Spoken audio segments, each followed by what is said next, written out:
Good morning, everybody. Welcome. We're delighted to have you here. My name is John Hamre.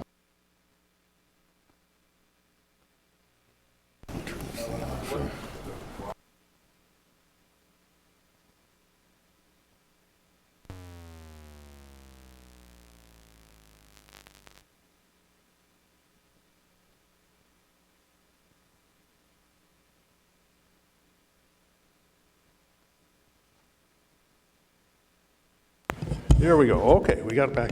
If we have to evacuate, we'll use this door right over here. That's the one that's closest to the exit that takes us down to the street.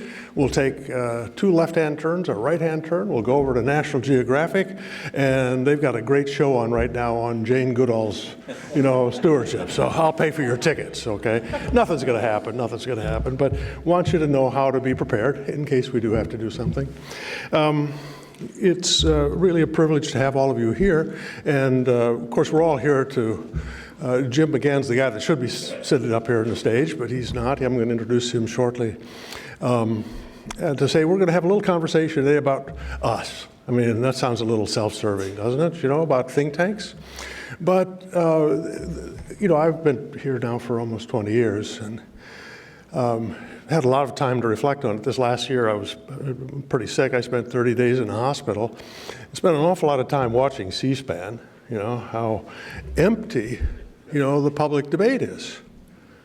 And at the same time, I'm going on the internet and seeing how dynamic my competitors are. I mean, geez, it's a remarkable world that we're in. And so you find this churning, dynamic intellectual environment in the policy think tank world in Washington and the sterile, vacuous nature of government right now. And this is a challenge for us. And it's a problem because ultimately, America advances when our government leaders recognize important changes in the world, changes that are technological or business-oriented or demographic or somebody else's policy. They impact us. And we have to figure out what to do. We have to figure out how to change American policy for that. And, we're not getting that right now from the government. Now, big bureaucracies don't invent new ideas. Big bureaucracies take old ideas and make them more complicated. That's what they do. So new ideas have to come in, and they have to come in through the political leadership in the country. And right now, our political leadership, both parties, this isn't a partisan thing, both parties are obsessed with politics at the expense of governing. And governing is about ideas. Governing is about substance. Governing is about dealing with real problems and finding real solutions to them. But this is happening in the think tank world in Washington. And I am envious at the quality of work that's being done in other think tanks. You guys scare me and make me want to get back to work a little earlier tomorrow. But it is really a wonderful thing for America that you have this kind of a landscape that is trying to address all of these complicated problems. No one is kind of tracking this, monitoring this, evaluating this, promoting this as much as Jim McGann. And, we've had a chance, all of us have a chance to interact with him.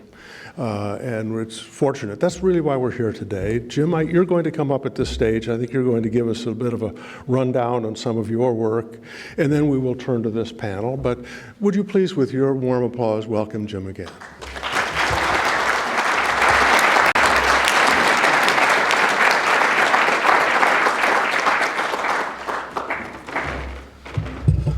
So I'll be brief, and first and foremost, I want to thank John and Andrew and CSIS and its board, and the fact that they have generously supported this. There are not many think tanks that can host an event of this size and to bring the community together. I also want to thank those think tanks that are present, especially those which, I would note have come from around the world. So if those are think tanks from other countries, if you could just stand for a second, if you're not too...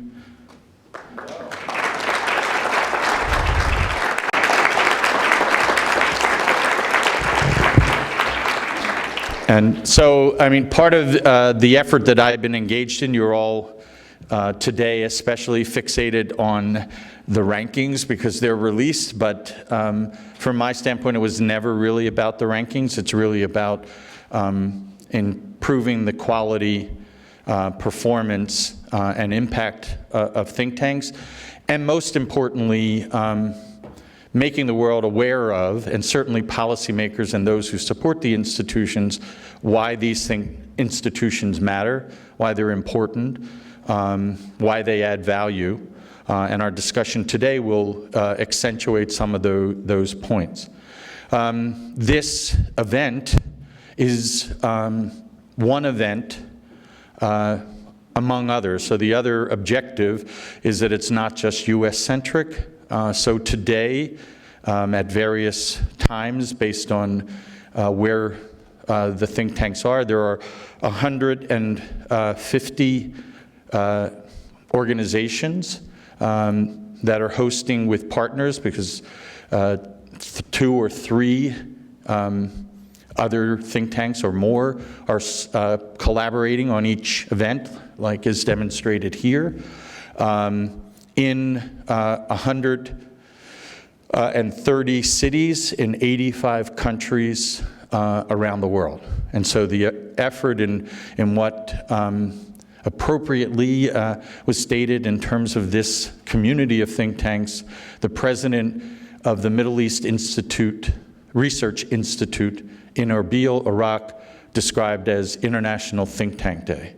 And the objective is to really promote a community of think tanks, and the challenges that will be discussed today is how we meet them. My mantra is, serving as a catalyst for ideas and action. And so I want to thank all of you for that. I also have just a few quick announcements. One, I stand on the shoulders of every semester. I have 75 interns who are organized in teams. I'm concerned about the existential crisis of think tanks, and importantly, where is the next generation of think tank scholars and administrators coming from. So each of the interns is on a team because it's global, and they are driven to essentially produce a professional quality work product at the end of the semester or at the end of when a project is due. I say that because many of them are in the audience and would welcome the opportunity to work or intern more specifically at your institutions.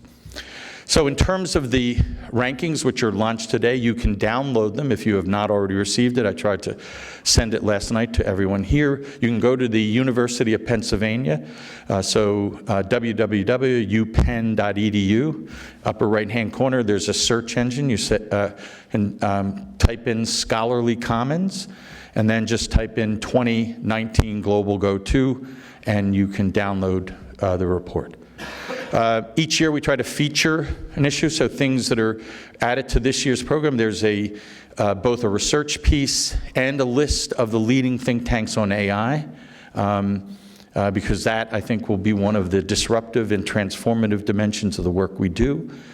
Secondly, we have created this year a new category for institutions that are centers of excellence, like CSIS, that if they have been a top think tank for the last 3 years, they move into that category in order to do 2 things: recognize that they are a center of excellence, and secondly, to give an opportunity for other think tanks to be the top think tank in one or more categories. In addition to that, we have featured and ranked the top think tanks in terms of what will be an issue in the future, AI being one, last year in terms of food and water security.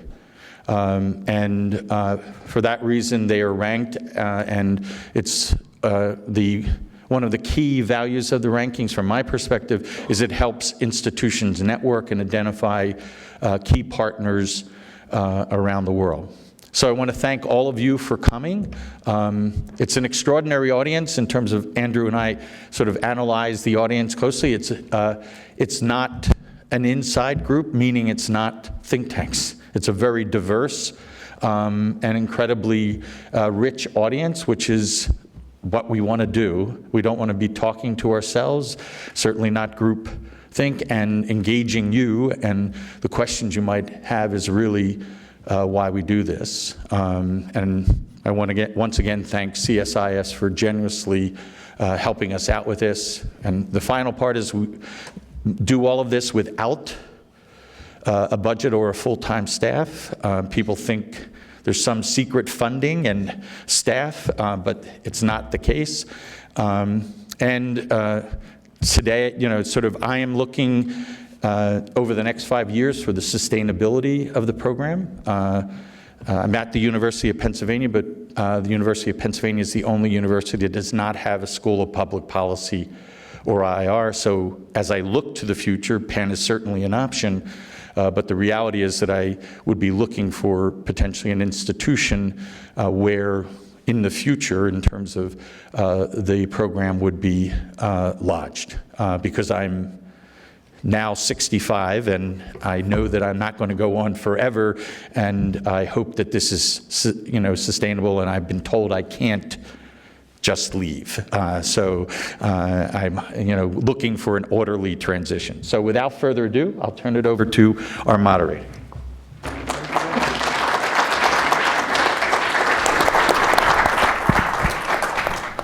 So I just wanted to thank you all for coming and introduce the panel.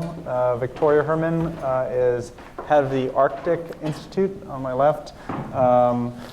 Brian Finley is with the Stimson Center. And Rob Floyd is with the African Center for Economic Transformation. Ken Weinstein is head of the Hudson Institute, and Fred Kemp is with the Atlantic Council. So thanks so much for coming. I guess I wanted to start with a kind of an existential question. President Trump has often criticized what he calls the deep state and has doubted his own intelligence agencies, as well as professional advice he gets from the State Department and the Defense Department. And this comes at the same time that Americans have diminishing public esteem for experts and their analysis. And so how do think tanks combat this trend, and has it affected your work because you're trying to inform and also sometimes influence the government? Do you want to start, Victoria? Sure. Yeah, I think that from our standpoint, the biggest asset we have is accessibility, right? Accessibility from the mayor in Alaska to the accessibility to Senator Murkowski, right?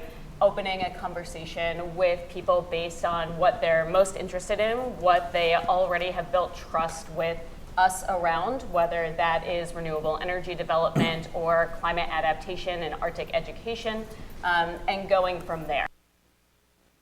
Trust out of nothing, right? You have to start with what you already have a foundation for. You find that individual thing that you have the foundation and you build it from there, rather than trying to jam your way into a conversation or an issue that you don't already have some type of trust on.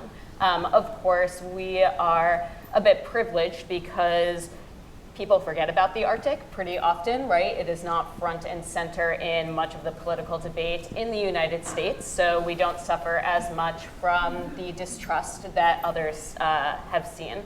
However, I'm a scientist by training, and people are distrustful of scientists. And again, it comes back to accessibility. How do you make myself as a scientist, my team as researchers accessible? And it means meeting people where they are and bringing them towards the solution.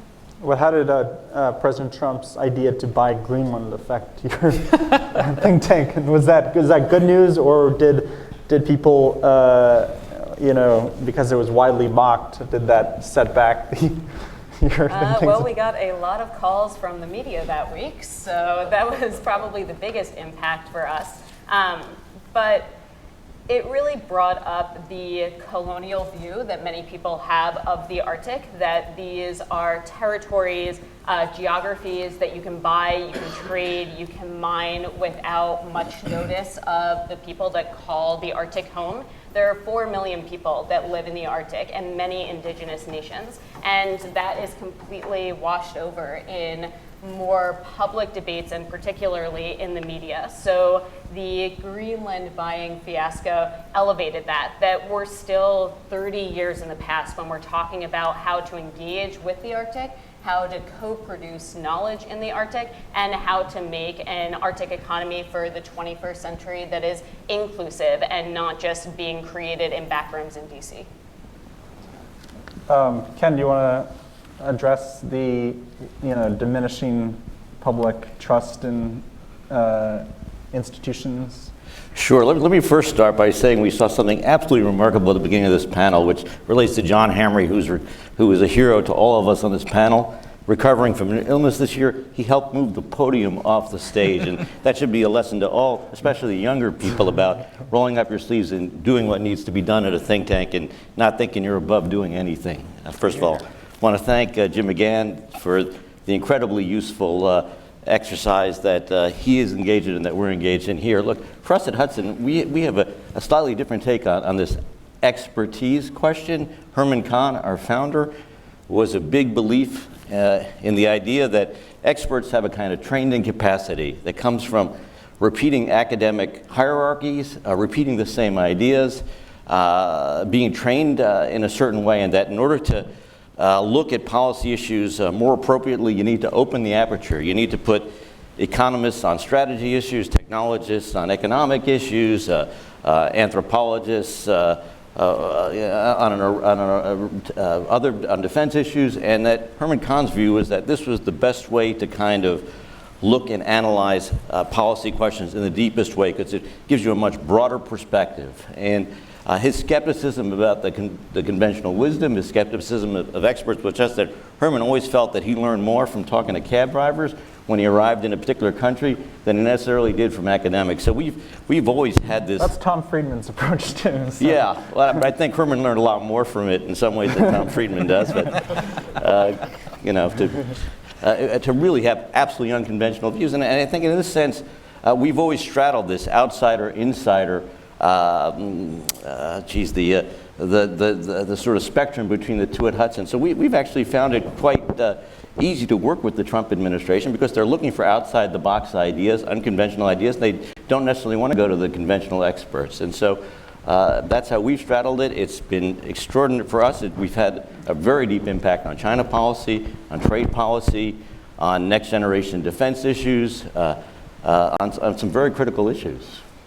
Fred, do you have any thoughts on how Trump has affected your work?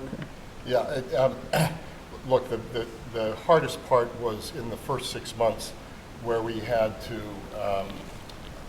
particularly speak to our younger staff about what a nonpartisan, values-oriented organization does in a moment like this, where we were very effective inside the Obama administration, and we're very effective for the reasons that Ken is saying inside the Trump administration. I was just in the Middle East and spoke to a very senior official, and I said, what's the difference between working with these two administrations?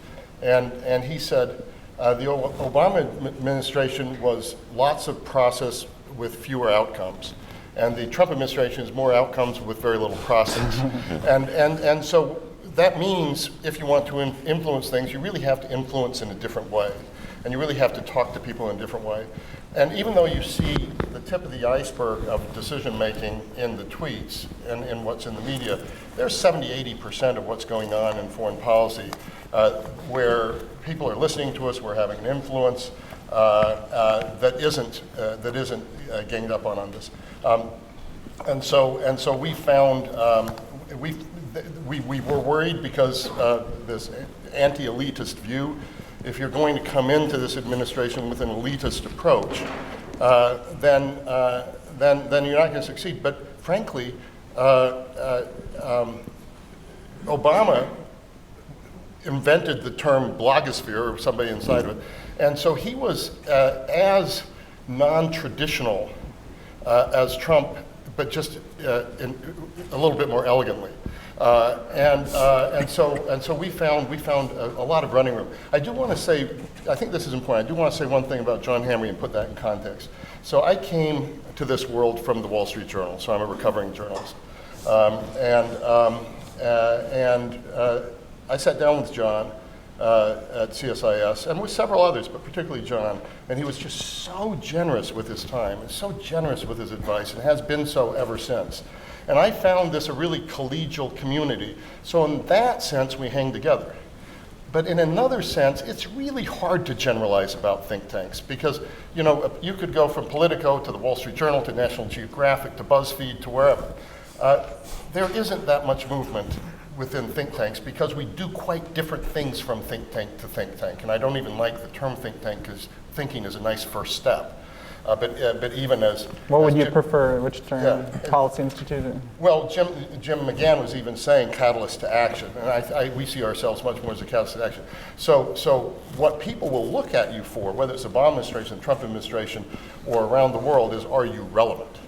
And so we focus on relevance, nimbleness, results orientation, and then any administration is going to need you if you're relevant. How have new competitors at disseminating public policy, advocacy groups, PR firms, non-traditional media sources like TED Talks, how has that affected your work and kind of pushing out policy research that most people I know are not reading 30-page papers, and so but they want to get ideas and they want to educate themselves, and so how do you want to address that? Sure.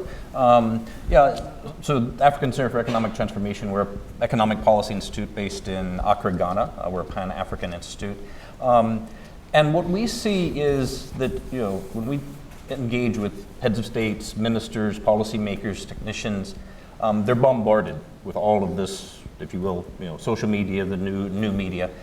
Yet they are very committed to ensure that the policy that they design and implement is robust and is best practice.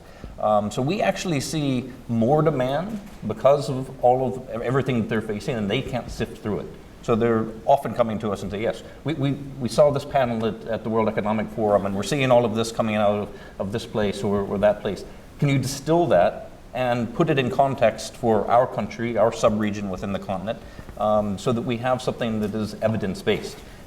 Certainly, the evidence-based policy making is in the development world has been gaining strength, and there's a number of global coalitions that are supporting that. I think it's becoming more and more important as there's just too much out there for people to sift through. Brian, how has the Stimson Center, have you ever had scholars present TED Talks that went viral, and how do you kind of get your ideas to the broader public? Yeah, so I'm going to take it in two directions if I can. One little bit to get to your initial question to Victoria. We don't make anything, right? Our equity is the trust that our clients put in us. And I think the organizations that are represented here, and probably all of the organizations that are out there, are in a period of rethinking. How do we innovate in order to, in the current environment, ensure that we have the ability to maintain that trust? And I think in some ways, the broad societal belief that institutions are under the gun, that the elites are living, that organizations like ours, I think it's in some ways overblown. I think that if you look at the success that the organizations up here, certainly that Stimson has had in the policy space, not just here in the United States, but around the world, over the course probably just of the past year, 3 years, 5 years, we could all point to, I think, very clear policy objectives that we have that have ultimately been implemented. And it is because that our clientele trust us. It's not necessarily the public. Maybe it is the public. Maybe it is a small group of policymakers in the U.S. Congress or in the administration or in a foreign government. So I think we risk overblowing the existential threat that the current environment poses to an organization like Stimson or any of the organizations up here. In terms of how we innovate, I mean, we clearly the volume and the variety of voices out there that compete with the think tank sector has grown exponentially. But those are, to my mind, they are eminently solvable challenges, right? There's an appeal to, I think, Jim speaks oftentimes, McGann often speaks about technology, the impact of technology on the think tank world. But it's not just a challenge, I think, to us, it's also an opportunity. It's an ability to use technology to access our clientele in a much more effective way. And those of us that are successful at innovating and applying technology in the right way are going to succeed. And those that aren't are going to go by the wayside. And what do you use oftentimes think tanks probably don't use the term clients or clientele. Do you know other think tanks that also use that term? Well, that's a good question. Maybe we should ask these folks. Why do you use the term? I mean, to me, look, it is a relationship that we get in with those that we ultimately want to influence, whose ideas we want to, the ideas that we generate, that we want to put before those. They are our clients, right? And again, it may be a local official in a province in X country in Africa, and it may be a member of Congress or the President of the United States. Fred, how has your think tank tried to get your ideas across that keep to the integrity of what has been researched, but also is more accessible to someone who doesn't, is not a top DoD official who knows all the lingo? So we have 13 programs and centers, and I think it's not just different for each of them, it's different for each of their projects. And so if the project is to influence thinking on Ukraine, which is one of the things we've pushed on hardest, then partly you're talking to people on Capitol Hill, partly you're working the media waves, et cetera. If you're trying to influence a policy on a really very specific situation, you may be trying to influence one policymaker privately behind a closed door. And just say, look, I want to show you this study. This study really, I think should make you rethink how you're thinking about space or how you're thinking about whatever. And so I do think that writing a paper that gathers dust on shelf is gone, or even digital dust, because there are a lot of digital papers that gather digital dust. And so so if you're running, as a foreign policy organization, the thing we're wrestling with right now, because we're not a grassroots organization, is that Americans are losing their sense of support for U.S. engagement in the world. And they don't really understand what we've got out of it over the last 70 years and why we should continue it. And then we don't understand how to reach them, or even how we need to remodel this to make it accessible and exciting to Americans. So we are thinking about maybe we have to become a more grassroots organization. Maybe we have to use new tools to be able to shift that debate and bring that debate to people. We're already, like many other organizations, we're already going out around the country doing things more. I'm not sure how you scale that. The one thing I think is really the wave of the future is collaboration. You were talking about clients, but I think anything big you want to get done in the world as an organization of ours, and the biggest of our organizations isn't huge. We find that that more and more we need partners, and more we need to collaborate. So I could well imagine collaboration with somebody who really does know how to do grassroots project on the question of America's role in the world. Kind of related to keeping think tanks relevant, do any of you think that think tanks need to be or will be forced to be more partisan philosophically to survive and to keep their niche, and also just because of pressure to distinguish themselves from the pack? There are thousands of think tanks around the world, and also it's a way to keep donors loyal. If you kind of identify, there's probably not that many Bernie Sanders supporters who are donating to Hudson Institute. Not too many, but there certainly are some. I could do a deep dive. Look, and I've been in the think tank business. I've been in the think tank business since 1991, when I first joined Hudson Institute as a 29-year-old graduate student, and certainly the think tank world has changed, and in part because the funding world has changed. There used to be people who viewed it as their job, particularly corporate CEOs, to fund think tanks in order to promote good government, in order to be responsible citizens, and that corporate model of just supporting think tanks because you believe in the need to get good ideas out there has changed. Corporations are much more likely to give money now out of their public affairs budget because they want to promote discussions on certain ideas. And individuals too, as the world has become more partisan, certainly think tanks have moved to more partisan funding models where they pitch to big donors to the respective political parties. It certainly has happened, some with greater success than others. And so I think this is a trend that's likely to continue. It doesn't, and it certainly affected a number of think tanks. Can I add to that? Because I agree with Ken entirely. I mean, this is the challenge I think that keeps me awake at night. My concern for the industry, because it is a largely self-inflicted wound that is driven, in part, as Ken says, by I think changing patterns in investments in think tanks, but also by the wider I think partisanship that we are witnessing, not just here in the United States but around the world. In my view, what we have seen is that a growing competition for resources has driven some of us into partisan corners, and that, I think, risks eroding the trust, that equity that we have. The right distrusts the left, and therefore the organizations that represent the left's views are to be distrusted, and vice versa. And that, I think, is creating a snowball effect that impacts all of us, whether we take a partisan stand, an ideological stand, or whether we consider ourselves nonpartisan or centrist. But I do think that partisanship is only one part of the equation. I think that collaboration and cooperation is the other part of how think tanks have to change to still be relevant. It's one thing to choose a side, but it's another thing to reach out, to be open, to create more partnerships and more collaborators rather than clients. And people want that, right? People want think tanks to go to them, right? Not to be stationary in DC, but to go to Greenland, to go to Northern Canada, and to work with people and to listen. Innovation for innovation's sake is not helping anyone.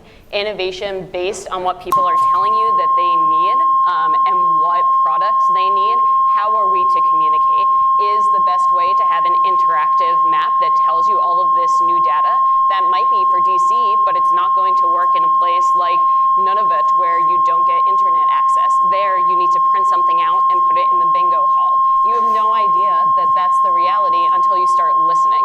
So I think relevance, yes, is about how we navigate this particularly partisan point in our history, but it's also about reinventing ourselves so that we aren't all just in DC. We aren't all just putting out very fancy new tech and data sets, but we're also listening to the decision makers, and that's decision makers from the president all the way down to the president of a native corporation.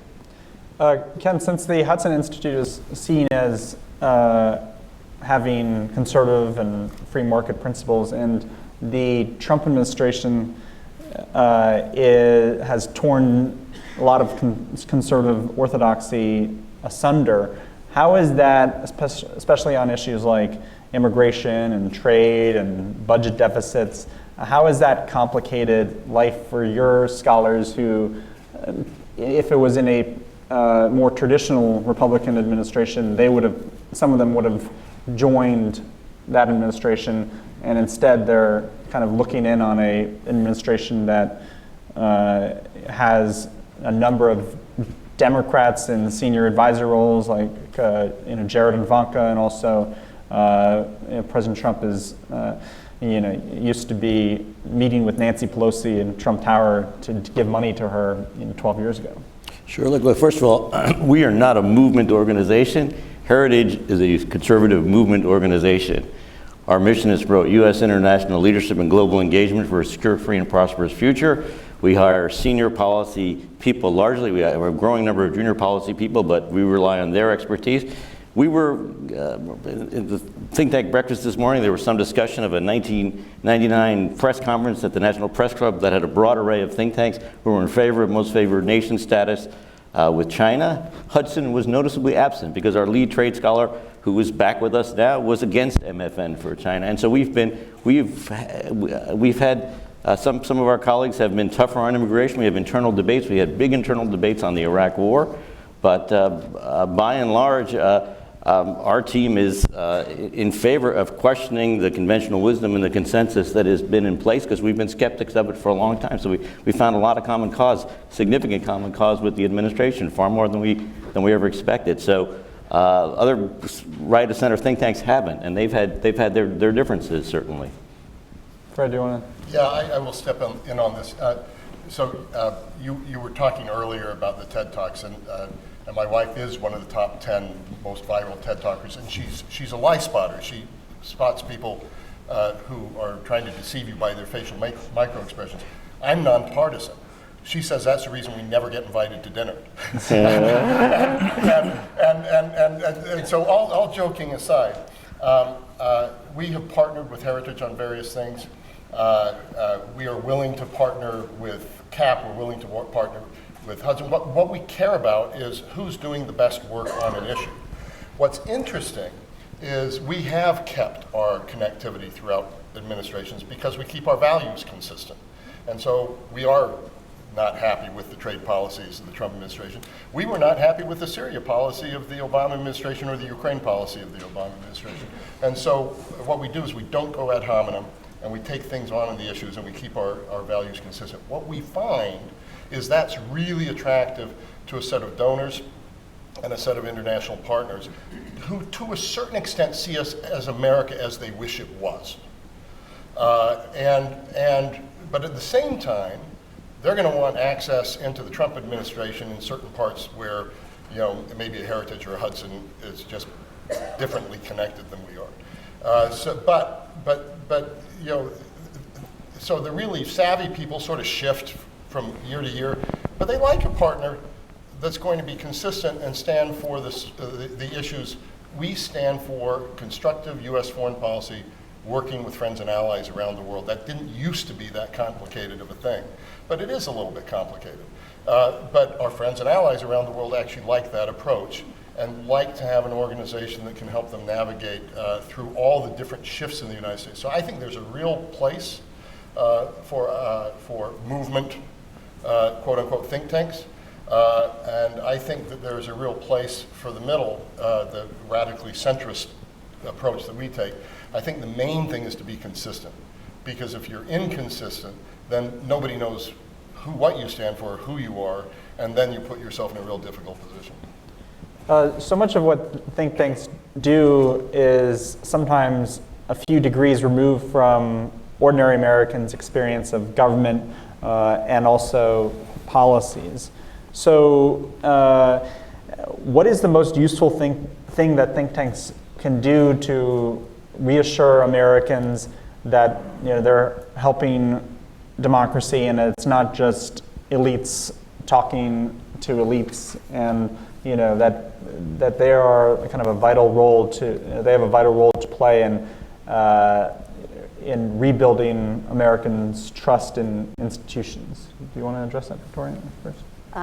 Sure. So I think two things that think tanks can do. One is something I've already mentioned, being more accessible and being more cooperative. And the second is to be more reflective of the nation they're trying to serve, right? So it is no coincidence that I'm the only woman up here. It's no coincidence that we are all white up here. Think tanks do not reflect America, and that's a challenge if you're trying to convince people that you're doing something for the public good. So think tanks should be more diverse. They should pay more attention to gaining a team that has non-traditional credentials, right?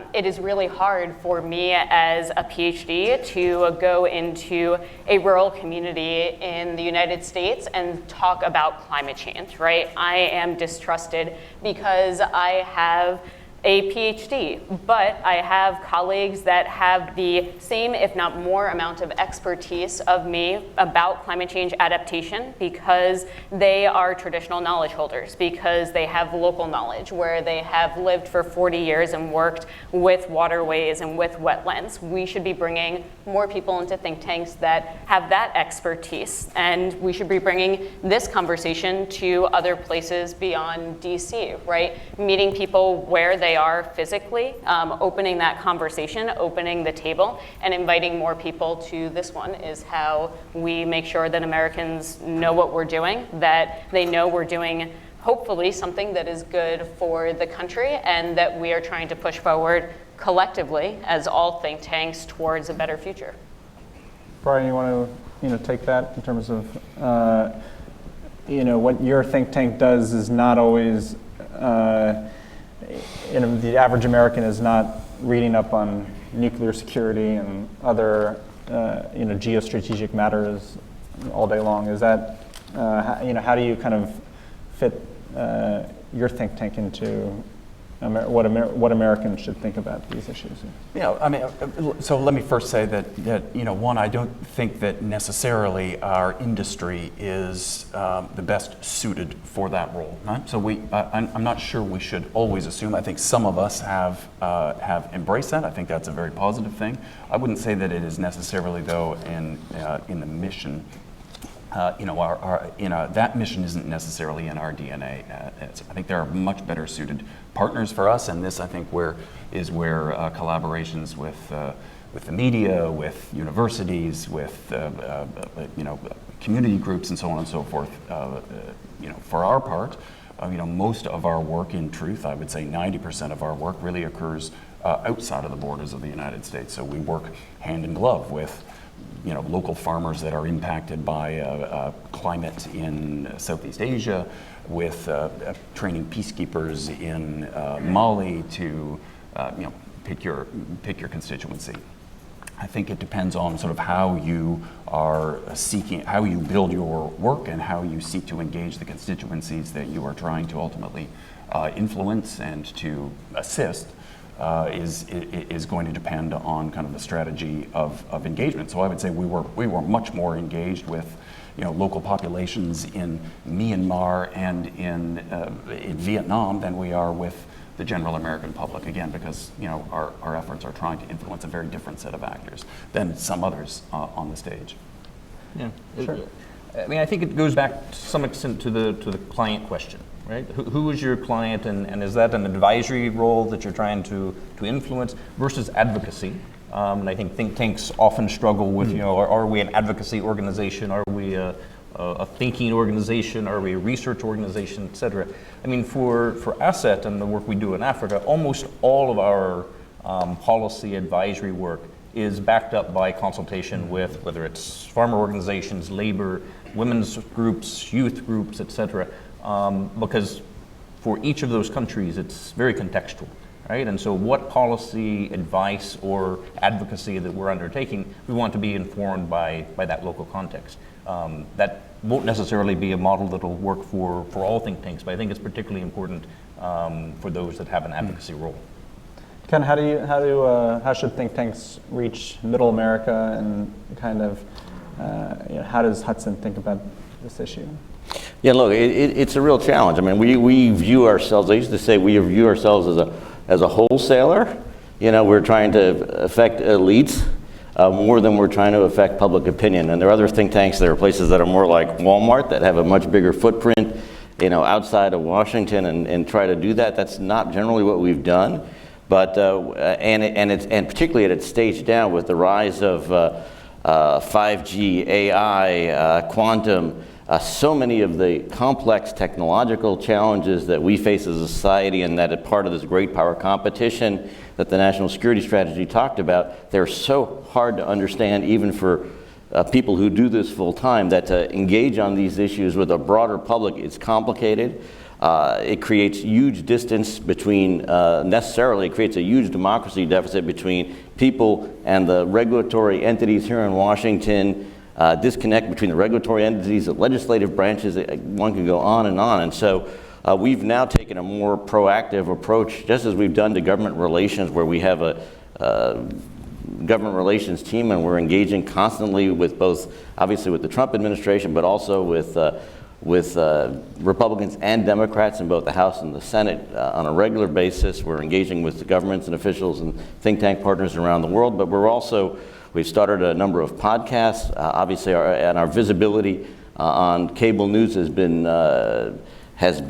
significantly increased in the last few years, with the notion that we're not there, as Fred says, we're not there to do ad hominem stuff. We're there to do policy-oriented advice and policy-oriented discussions, but we avoid the food fights on the cable news channels. If there's an issue of substantive policy interest where we can bring expertise, whether it's trade, whether it's China, whether it's missile defense, whether it's an issue affecting the Middle East or affecting NATO, we'll be there, but we stay away from the rest.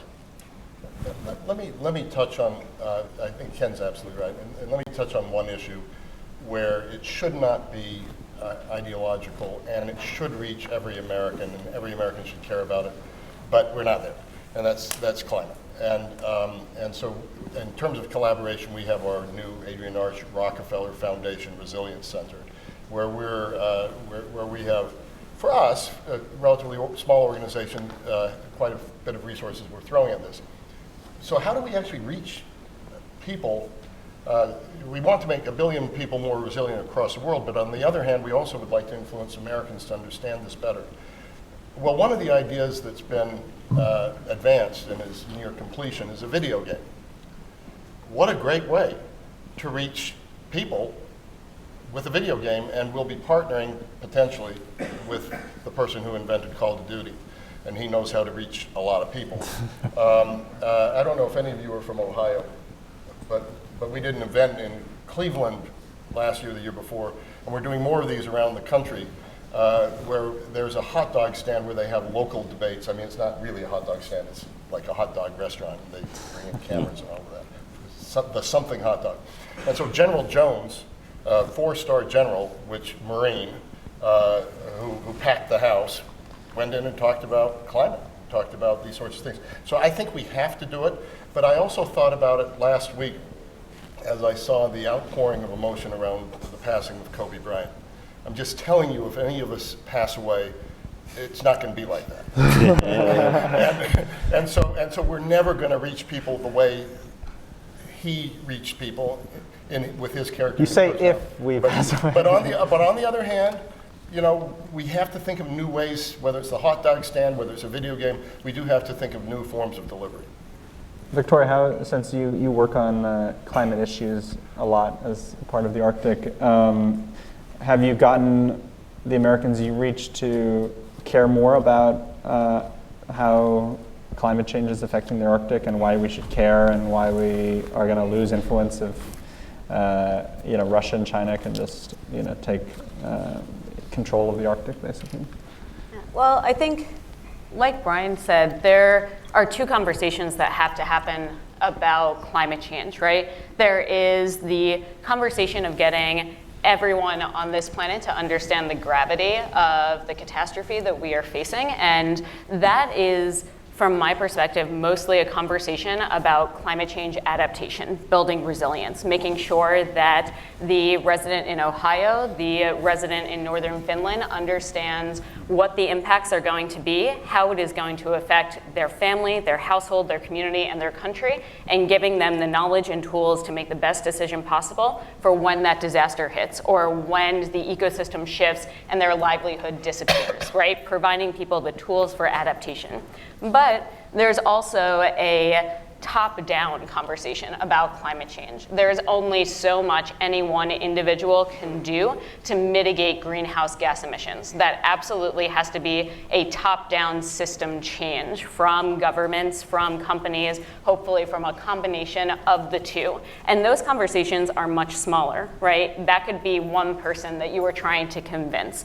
And those conversations are really different. Talking to somebody about why it's so important that we're seeing sea ice melt in the Arctic because it is going to affect them in Miami, in New York, here in DC, is a really different conversation when you're having a debate and hopefully moving policy forward in DC or in Oslo about how are we going to get to a carbon neutral economy by 2050. And they have to be different, they should be different, and we should be doing both of these things simultaneously if you're working on climate change.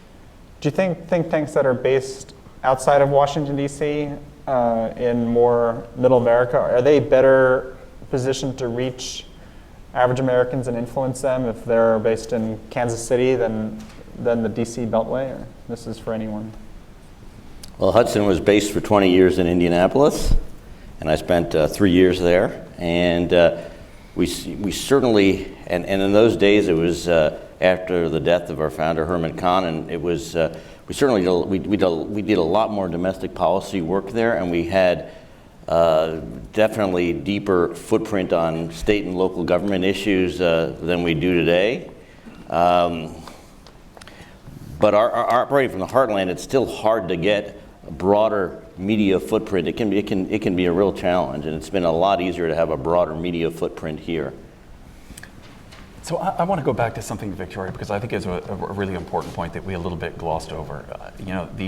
I think where you're geographically situated, I think, is of less concern to those that we're trying to engage, if we are trying to engage the American public, than what you look like, how do you have a shared history? Do you have a shared sentiment? And so I think her point is so important in terms of, we have a big problem in this industry in terms of diversity and even more importantly, inclusion of a much wider spectrum of histories, of viewpoints, and so forth. And I think until we tackle that problem, we will have this ongoing, whether we're situated in Indianapolis, in Miami, in Dubuque, or in Washington, D.C., unless we can identify and engage productively in conversations with those constituencies, we will always be seen as outsiders, irrespective of where our headquarters is located.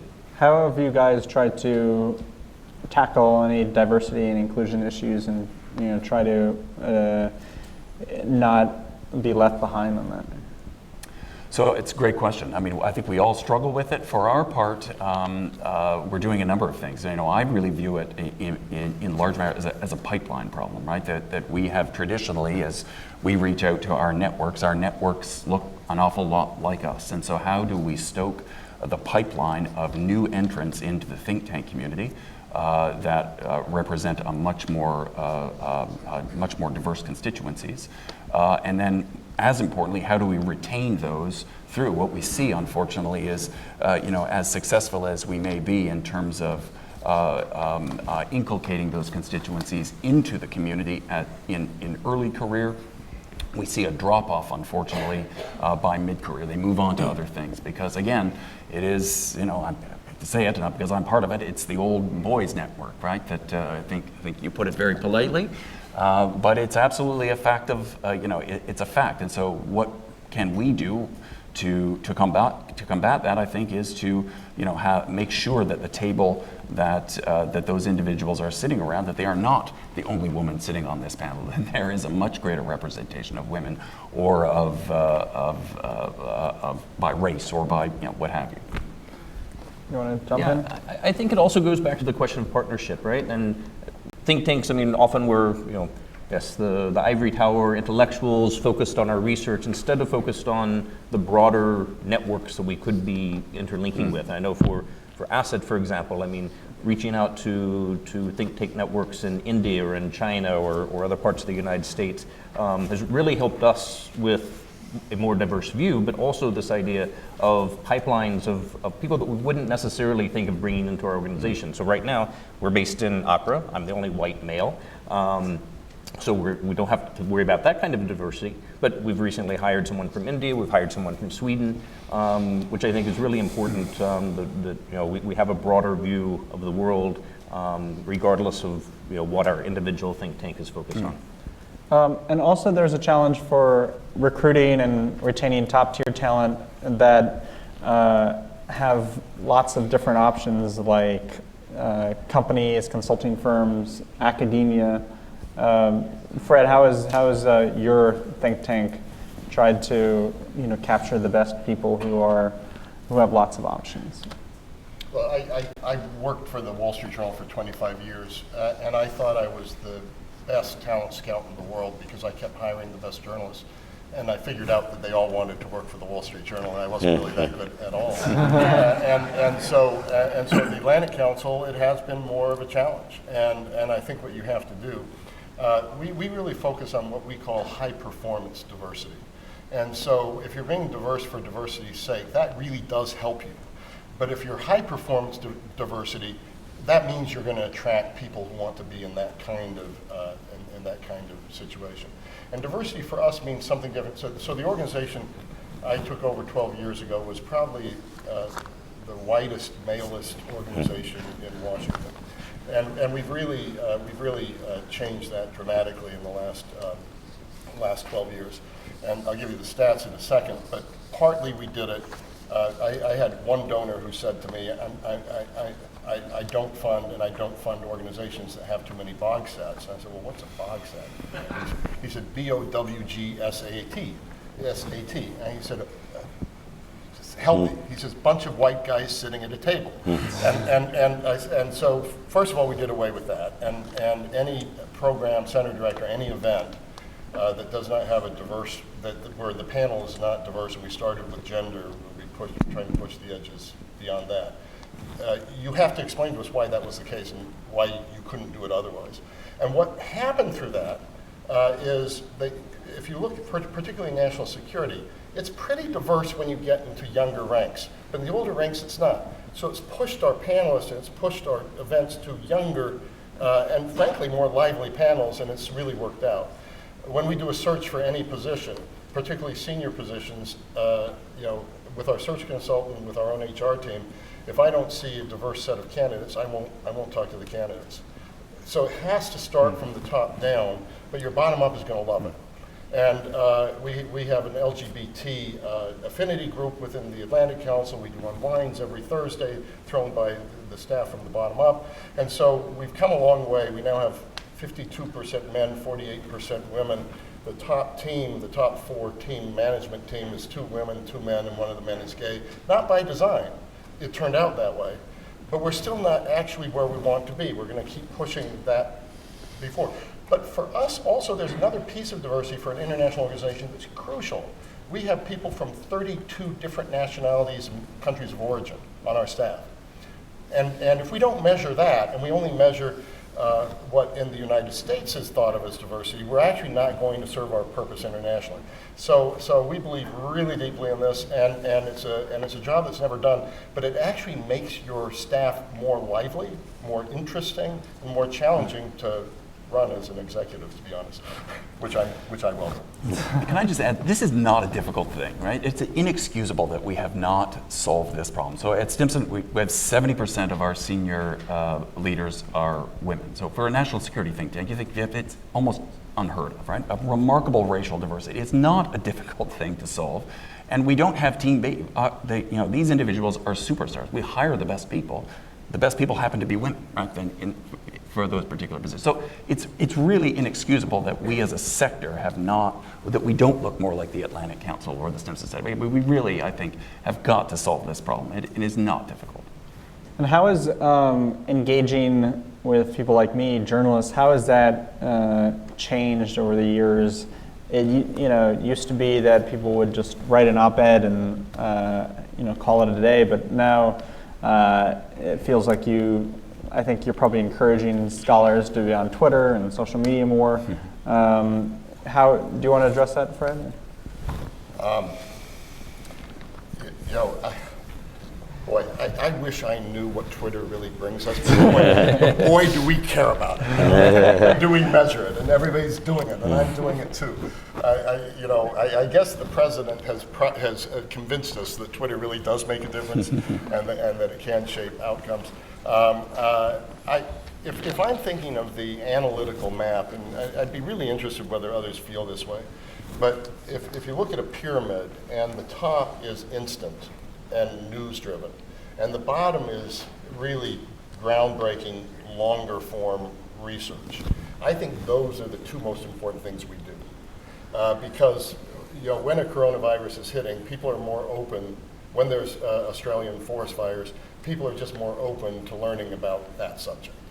And so if you have the experts that are populating and actually moving the conversation, that's really valuable. And then at the bottom, and this is where Jim takes a look at the best publications every year, and we're happy with our Global Risk 2035 report that we broke through with Matt Burrows' work. It's deep, it's fundamental, and everyone quotes it, and you really shape views, and you shape opinions because you put something out there that's better than anything else anyone else has done in that field. We spend a lot of time in this middle ground, which is kind of good reports on kind of important projects that keep people employed all year long. I really think where we make a difference is at the top and at the bottom. And in that middle part of the pyramid, where I think even the Atlantic Council, many of the rest of us spend a lot of our time, you have some real wins and you can really shape things over time. But I think what I'd like to see our folks do is get much deeper, because I think that really still does move people. And then when it's happening, really make sure that people are making sense of it and not being stupid about what's really happening. And I think it's connecting those two, right? So thinking back to the Greenland example, we were at the top of the pyramid a lot, right? But we were pulling from the bottom of the pyramid, right? We were taking quotes, we were taking quantitative and qualitative research that we had done for a long time about Greenlandic economic development, about indigenous sovereignty, and pulling that up to the top. So I think, the best thing that think tanks can do to inform the public debate is to make sure that you have that sound, large, robust foundation of your pyramid, and that you know how to effectively and accessibly bring that up to the top when people are more open to talking about it, right? You use the example of the Australian wildfires. That's a great opportunity to bring up conversations about climate risk, right? That you might have a 100-page report on, and make sure that the most important stats from that or quotes are now being put out by journalists, right? Making the most of those moments by making the most of your longstanding research that might take many years to develop.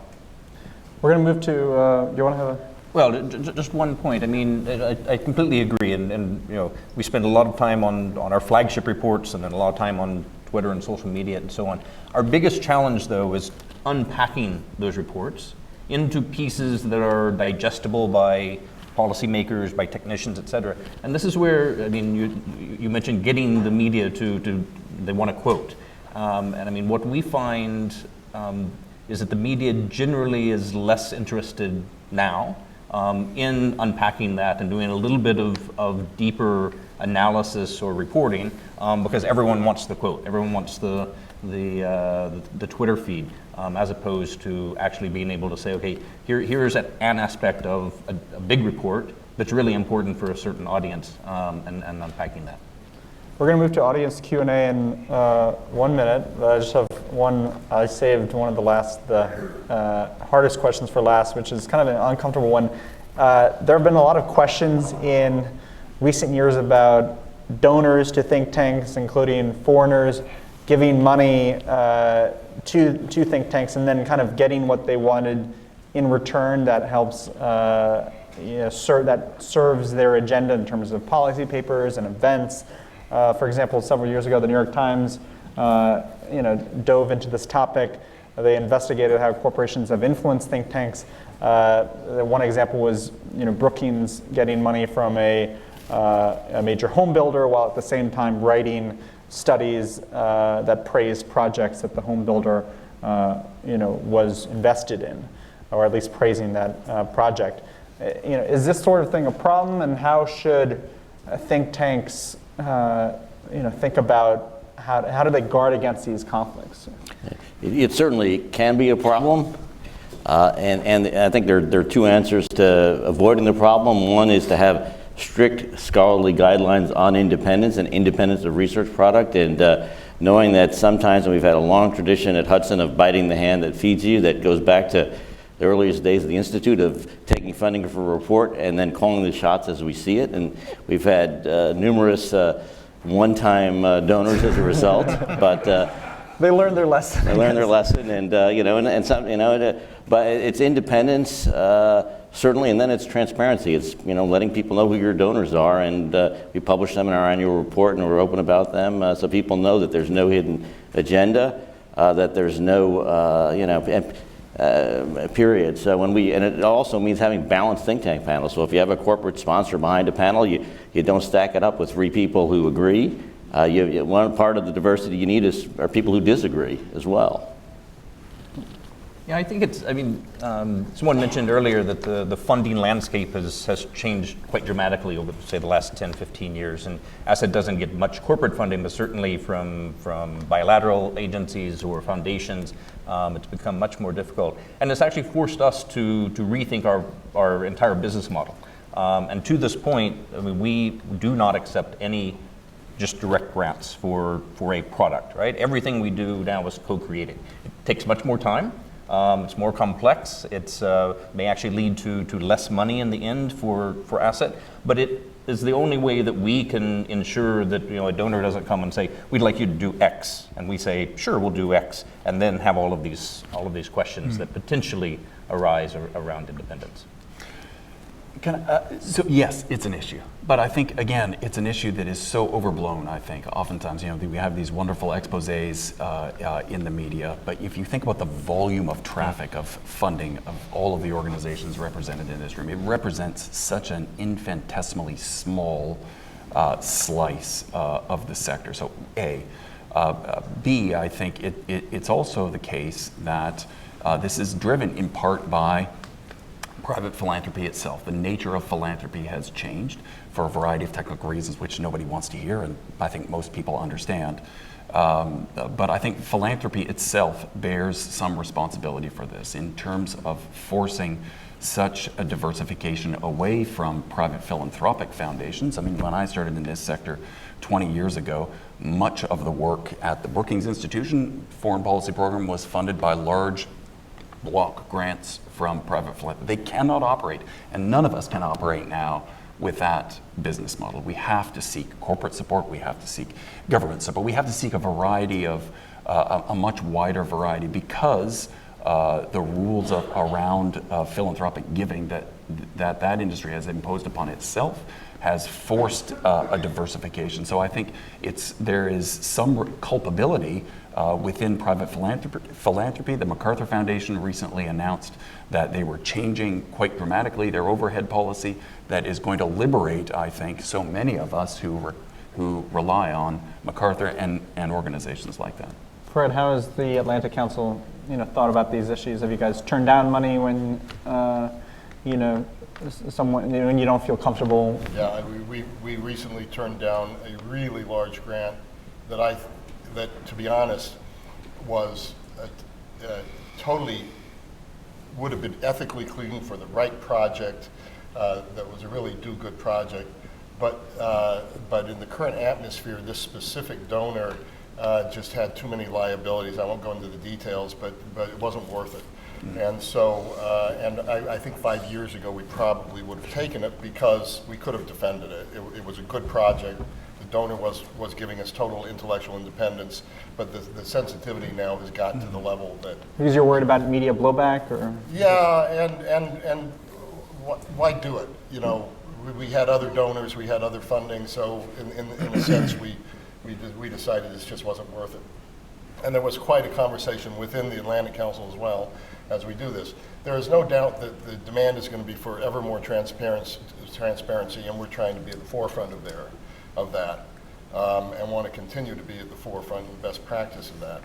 All of that said, let's face it, folks. The General Jones, our two times chairman of the Atlantic Council, he has this wonderful quote that I use at the Atlantic Council all the time, which is "Vision without resources is hallucination." And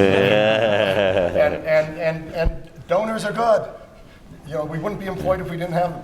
And so I think the issue is truly intellectual independence. We know what that is. I mean, if you're consistently pushing for what you're pushing for, and you're not suddenly,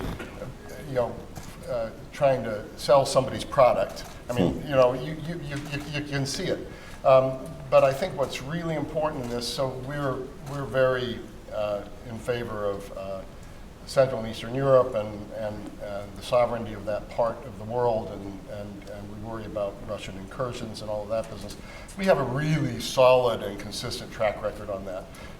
And surprise, surprise, people who give us money to support that believe in that as well.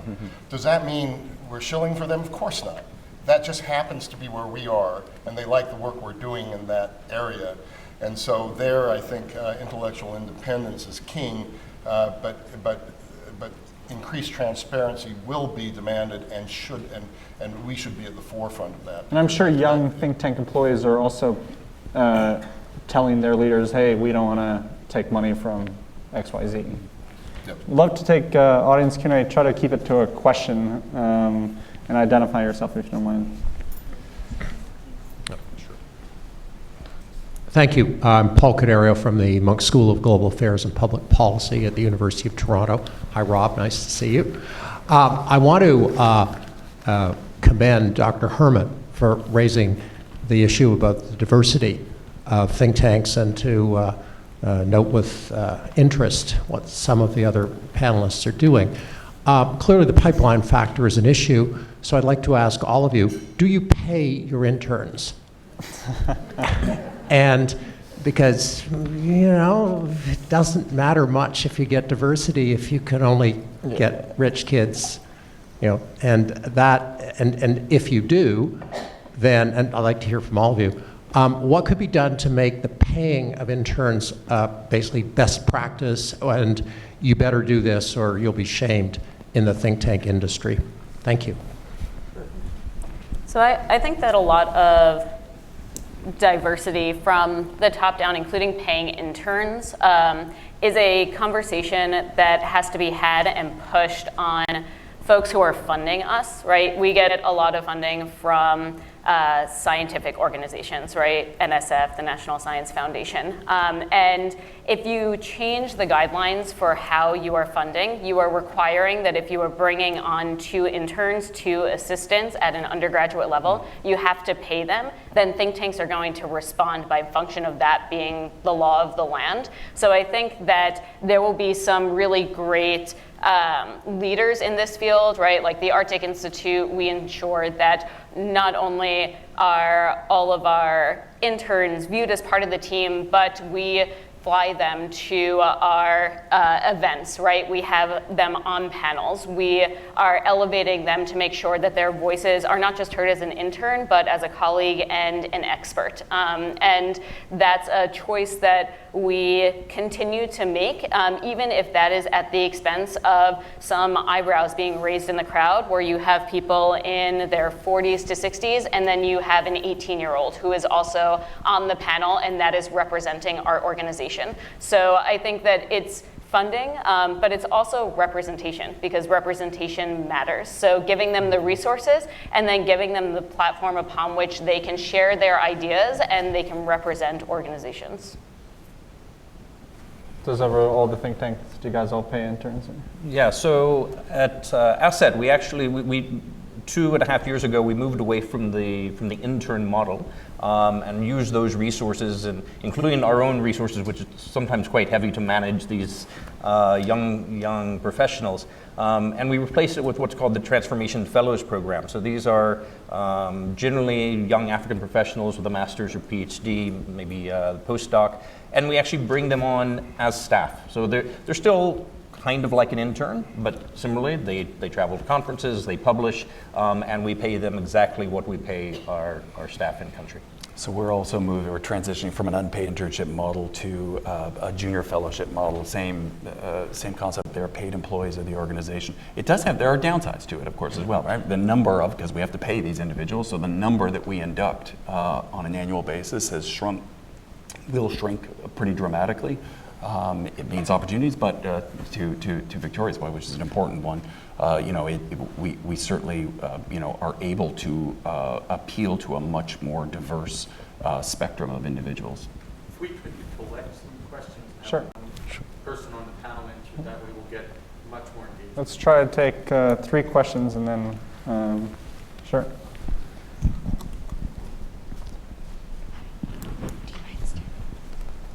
I'm Peter Humphrey, an intelligence analyst and a former diplomat.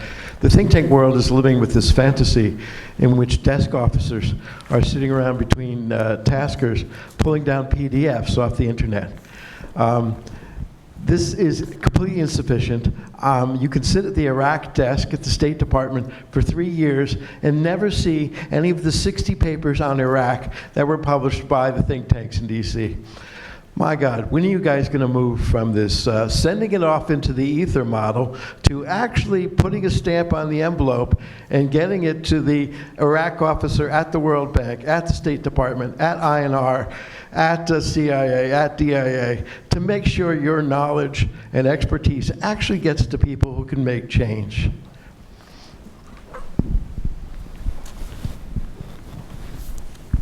Hi, just following up on business model and also the accessibility and amplification issues.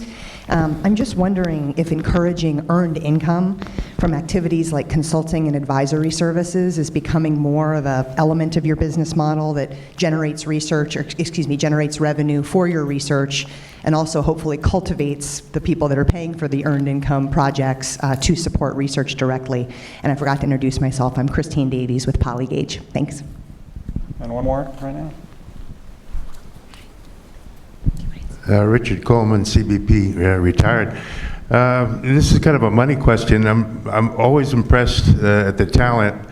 In you go from one venue to another, and sometimes you see the same China expert. You see people who have achieved the top of their career ladder, and I've always wondered what kind of money that these people pull in, and also what are the cooperative arrangements between the venues, between the think tanks in terms of sharing talent on programs.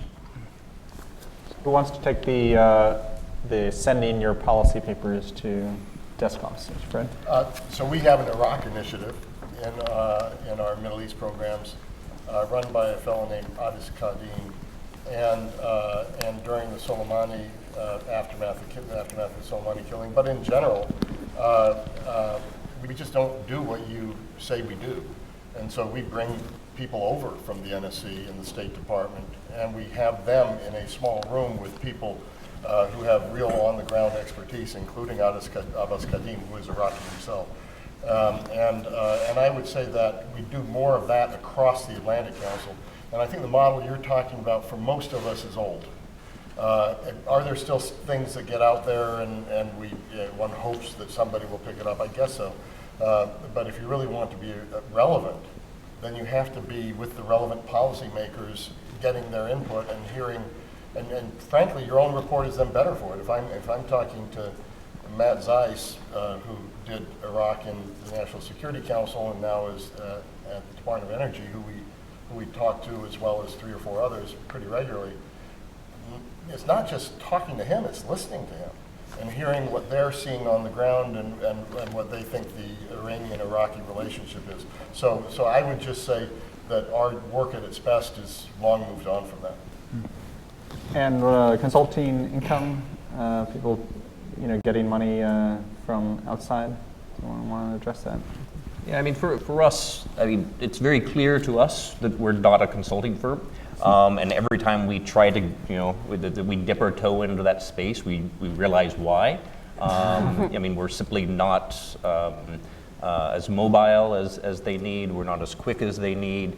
Once in a while we will, it's not quite consulting, but we'll bid on a DFID project or something. But even that, generally part of a consortium, because I think that, it dilutes our brand and dilutes our capacity to deliver on what we're actually good at. Fred, do your scholars sometimes get offers to do corporate consulting? Because they're so good at what they do, they're often asked by people in our community, can you give me some advice on this or that? And my guess is that informally and just, in a conversation, it kind of happens, but we don't get paid for it. And I've looked at the model a few times because we could earn more with the model. And you could even execute it and be ethically pure, so that you choose what you do, but to me, I'd rather stick to our knitting and do what we do best, and understand that we could make money off of that business, and we could probably make not an insignificant amount of money, but so far we've decided it's not worth it. And so the consulting we do ends up being sitting around a table and saying, do you think we can do business safely in Nigeria? And saying, well, what we're hearing is this and this and this, but it's really unpaid advice. And last question in this round was think tanks sharing, doing events with each other. Anyone want to address how that works? Or? Sure. Let me say, add one thing to the consulting side. First at Hudson, we had a consulting wing that we sold years ago to Marsh & McLennan that was actually financially successful. We sold in the 1970s. But every time we sort of find ourselves getting drawn back in by the idea of large contracts, it takes us out of our main lane, which is shaping public policy and not advising either corporations or looking at very specific questions within very specific contexts. So we generally avoid it, but there's been a real shift in the think tank industry, which I think we all have to be honest about, which is the move towards more and more part-time fellows, people who are not with us full-time, who have other jobs, and who may be consultants to corporations, who may be consultants to government, to our government, special government employees, and who are part-time with our think tanks. And it's changed the landscape of the think tank business when you want to draw on somebody's expertise part-time.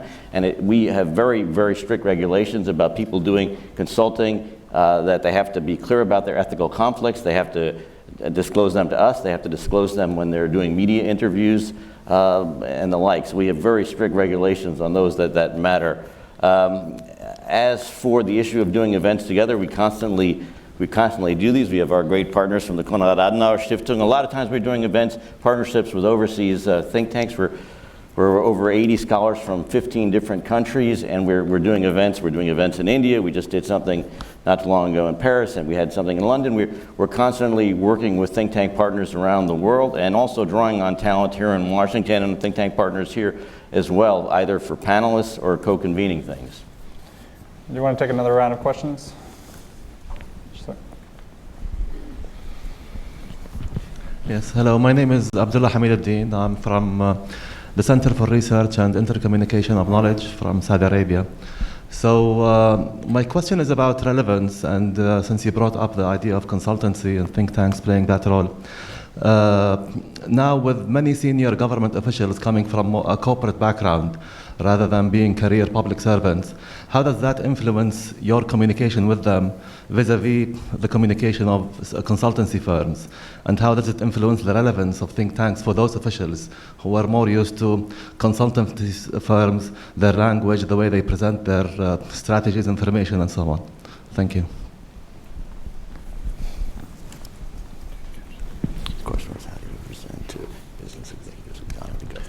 My name is Doug Samuelson. I run a little consulting company called Infologics in Annandale, here in the suburbs. I'd like you to talk a little bit more about another challenge that think tanks face now. You all know it and you alluded to it, but more specifically, the change in time pressure from sponsors. I know younger people who've joined think tanks and complained to me, I thought when I went to a think tank I'd have time to think. And gone are the days when I came to town 40 years ago, hello boomer, a lot of the funding was from government. Here, Rand, go take 2 years and tell us what our Pacific strategy should be. They still ask that question, but now they want the report in 3 months. And when you compress time, not only do you change the quality of analysis, you make it easier for a crooked sponsor not to tell you what your objective conclusion should be, but to pick, because in a short time you can only give them a little tweak on what you've already thought. So they pick somebody who's already thinking along their lines. If I'm a sponsor and I want an objective study that shows oil drilling in the Arctic would be good, I don't go to the Arctic Institute, I go to American Enterprise Institute or someplace like that. And we're making it easier and easier for sponsors to do that. What do we do about this? You have a question? The mic's coming in right there.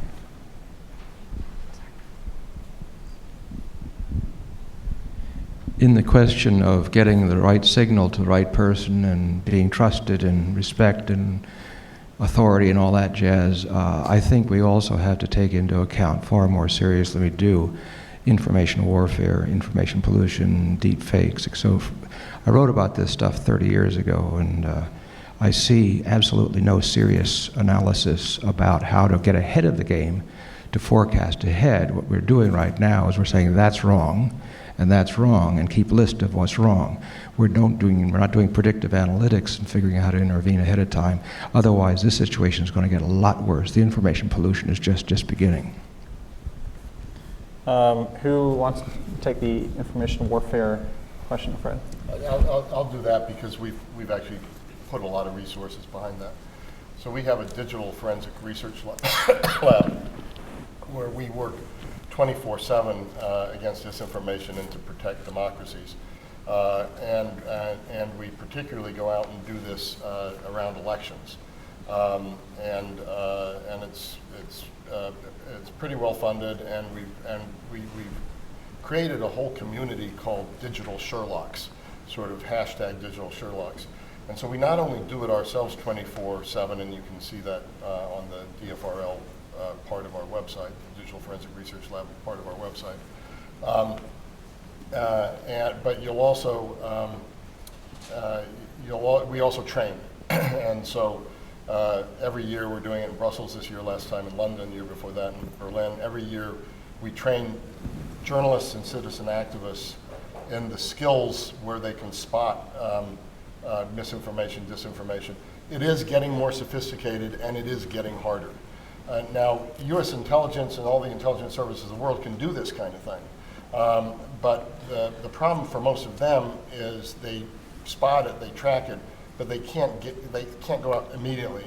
And with these sorts of things, you really have to respond immediately for it to make a difference. I think deep fakes is a really scary part of this. I'm not an expert on how one spots it. Our guys are starting to look at it, and we're seeing more things. I think 2020 elections, everyone's going to be pointed at it. There are many more people going to be watching it, but the people trying to disrupt it are going to be more sophisticated, and they're not just going to be Russians, they're going to be domestic actors as well. And so that's going to be difficult to say. The only thing, other thing I'll say is we're in the process of launching, we'll probably announce it next month, a geotech center. And it's looking at the geopolitics of technological change, which is lifting up what you're talking about to the macro level.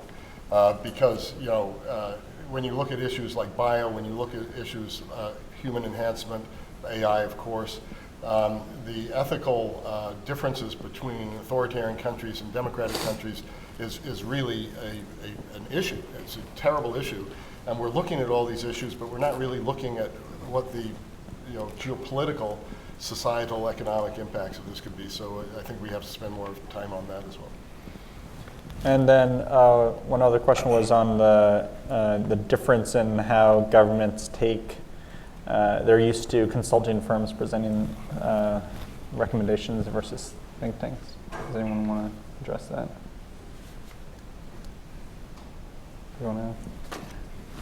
Well, I think part of the question was government officials that did not come up to the public sector, and again, we focus on Africa. So if you look someplace like Ghana, where you have Kenneth Foriata, the Minister of Finance, was a commercial banker, and certainly he will draw upon his consultants that he's used for the last 30 years. But he also, these folks are smart, right? So they realize what they don't know. And that's where we see, many of them coming to think tanks, not only to Asset, but to others, because they simply don't know the sector. They don't know even the right questions to ask. And they are also smart enough to know that the consultancies are going to give them what they want often, and can be taken with a grain of salt. And this is an interesting one about the time pressure. How have you guys tried to deal with that? Look, it used to be books were our most, and this gets back to something Fred said, books were our most important product. And we've seen in even before the Trump administration that a well-timed phone call can have much more of an impact on the policy and on a policy debate than someone working 3 years and going through all sorts of data sets. And it can oftentimes be a fortuitous phone call you receive rather than one that you make. And so, as we get into this increased time compression, what we try to do is continue to focus on reshaping the framework in which the debate occurs, but to develop the framework over a longer time period, and then be able to use that at the absolute right moment in the most effective manner, whether it be a phone call, whether it be a briefing for an official, whether it be a well-placed op-ed, whether it be an appearance on a cable news channel, whether it means doing an international conference, and but making sure that there's a deadline-sensitive element that you didn't have in the days of books when you had longer-term, these big block grant funding, and you could go on for 2 years and do a longitudinal study and didn't have to worry about what the real results were going to be because you'd publish them, people would draw on it, and that was that. So everything is much more focused today. Can I just add to that there's no question that there is an enhanced urgency. We feel it, I'm sure all of us feel it, to get from problem to product much more quickly. That's not unique to the think tank community. Obviously, it's across society. The pace of decision making has increased exponentially in government, in industry, and pick your sector. From our point of view, technology is part of the solution to this, right? The problem is how do we be responsive without shooting from the hip, remaining true to the deep research that we have been known for. And to my mind, we are about to launch a data platform that we have been building over the course of the past year or so that is able to identify, scrape, collect, clean, visualize large volumes of data much more quickly than a human could, apply it through an AI filter, present it to our senior researchers for analysis that will significantly, I think, reduce the amount of time that goes into it while still remaining true to the quality of the research that is being undertaken. And sorry, just one more. I also think that think tanks have to be better at looking at the big picture and how to link projects. I think because of how the funding has evolved and philanthropies have evolved, they're focused on one-off projects, one-off programs, one-off publications. And for us, we try very hard to link one grant, one funder with the next. So we see that we need to do qualitative and quantitative research about how ecosystems are moving further north. And so that's part one, and we have a grant for that, and it's a quick turnaround. But then we build grant two on how economies are following those species range shifts. And these things are connected, and we don't see them as one-off funding opportunities and one-off short-term research products, but that we are building a bigger story, that we're building a multi-year, pretty robust research that we can hand over while still appeasing funders and meeting that short turnaround. Jim wanted to make some closing remarks before we all go on our day. Well, first and foremost, I want to thank the panel in terms of this excellent discussion. It underscores 2 points. One, in terms of the importance of the think tanks themselves thinking about what they do and how it's changed, and more importantly, how to respond. And then secondly, the issue of, which was very clearly represented in the questions and some of the tough questions, is that these exchanges are essential. Think tanks are very good at talking to policymakers and experts, et cetera, but have not been as good in terms of explaining. And often the phrase is, my mother or my wife doesn't know what I do, or my husband, what's a think tank, and so we need to do a better job of not only explaining that, but also what is the value added. in terms of think tanks. Where, I mean, if I were to ask the question in terms of, what's in a rapid fire way, what is the one thing that in terms of your institution makes a contribution that really adds significant value to it. A few observations in terms of this sort of knit together what was an excellent discussion. I frequently use Henry Kissinger and a quote that he made that being a policymaker is like being at the end of a fire hose. The only difference now is that we are all at the end of a fire hose. And so the challenge for think tanks is being at the end of a fire hose, which in terms of speaking to a group of Koreans, and I was in India, and last Saturday to a group from Latin America, that is not, a fire hose is not something that everyone knows what it is, so you have to explain what being at the end of a fire hose is for different groups. In terms of mission, I think it's clear that the mission of think tanks will remain the same in terms of producing high quality ideas, but what must change is the products they produce, and we've heard that in terms of every case. And also the audience. It is no longer, the principal historical view was the policymakers were the principal audience of which, that's no longer the case. And then finally, which was represented in terms of the sort of consulting question, is that the sources of funding, the traditional sources of funding are both problematic, but will not be sufficient in the future. Government, corporations, et cetera, are moving away. So in terms of each one of these areas, what are the products, the range of products that you need to produce, and also what are the sources of funding, which are new, et cetera, that are key. And so my great concern is, in terms of the challenge for the think tanks is, have to be smarter, better, faster, more mobile, more adaptive, more innovative, and more inclusive. And in terms of, in terms of diversity, is really not just about, one, ethnic, gender. It's also about ideas and having, the ability to have people who are going to ask questions. And in an innovation summit we had, one of the observation was each institution must have a resident heritage that essentially challenges the conventional wisdom and operation of a think tank, and many of these institutions are doing that.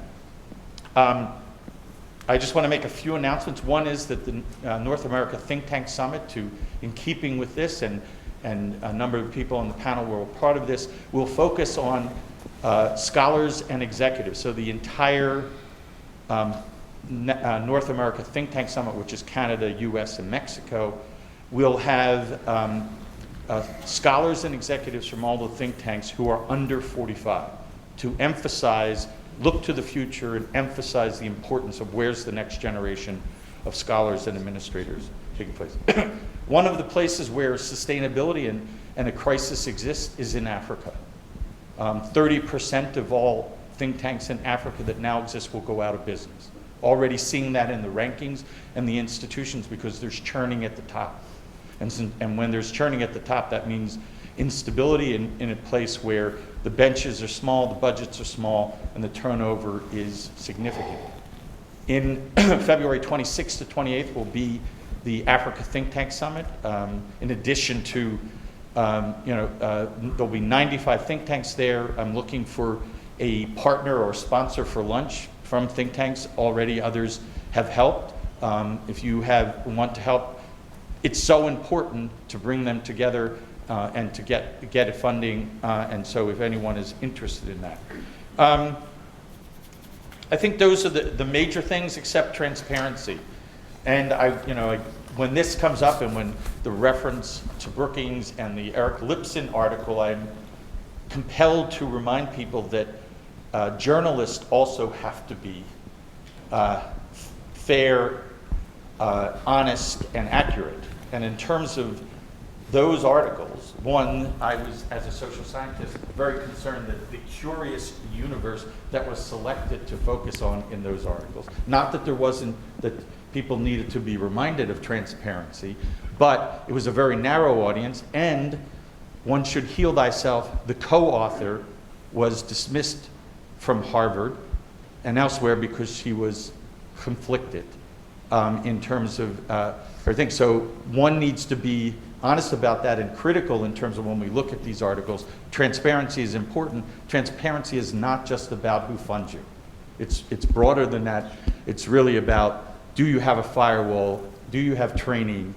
And we have done a project at TTCSP to help get ahead of this problem, because the only thing the think tanks have is credibility, and they need to be out ahead of it. And it's called quality, independence, and integrity. And we looked at all of the institutions that are engaged in terms of universities, health policy, and think tanks, and collected the best policy and practice beyond just show me your donors, because that doesn't do it. It's a much broader issue. So thank all of you. I urge all of you, which is, as I mentioned at the outset, a very diverse audience from a range of constituencies, to really push these people in the institutions, one, to engage you further, and to sort of, I think the exchange in terms of, are you just sending PDFs is an important illustration of why this is important.